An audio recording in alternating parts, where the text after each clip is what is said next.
Natapos na ang ikalawang round ng peace talks sa pagitan ng gobyerno at ng National Democratic Front of the Philippines. Natalakay dito ang pagpapalaya sa mga political prisoner at ang magiging kasunduan para sa tigil putukan.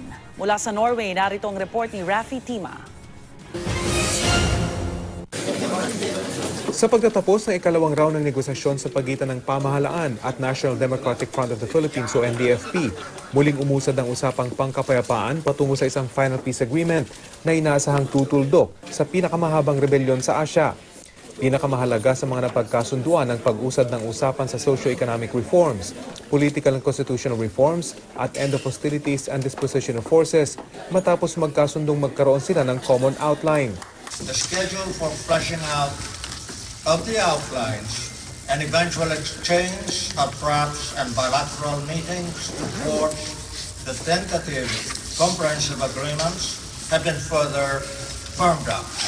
Sa issue naman ng pagpupalaya sa mahigit 400 political prisoners, nasa Pangulo na raw ang draft ng amnesty. Tiniyak ng pamahalaan, mamadali nila ito.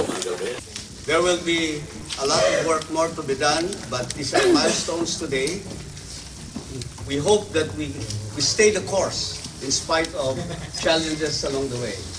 Ang ceasefire committee naman, pinag-usapan ng draft agreement para sa isang bilateral ceasefire na kanilang isusumite sa dalawang panel. Umaasa ang pamahalaan mapipirmahan ito bago matapos ang buwan. And if I may propose, the signing of the joint ceasefire agreement be held in Davao, in the presence of no less than President Rodrigo Roa Duterte.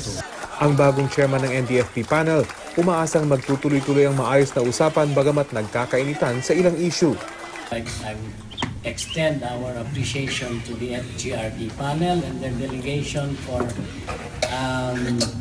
staying with us, no?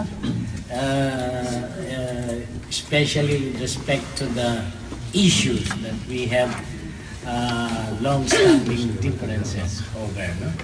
Sa January ng susunod na taon, itinakda ang susunod na round ng usapan bagamat tuloy-tuloy ang ugnayan ng komite ng dalawang panig. Matapos ang pulong, hiwalay na nagtungo sa Foreign Minister's Office ang dalawang panig para magpasalamat sa pamahalaan ng Norway sa patuloy nilang pagtulong sa usapang pangkapayapaan. We are very honored that the two parties have this trust in us.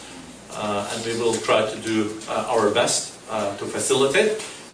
Mula dito sa Asker, Norway, Rafi Tima nag-uulat para sa Unang Balita.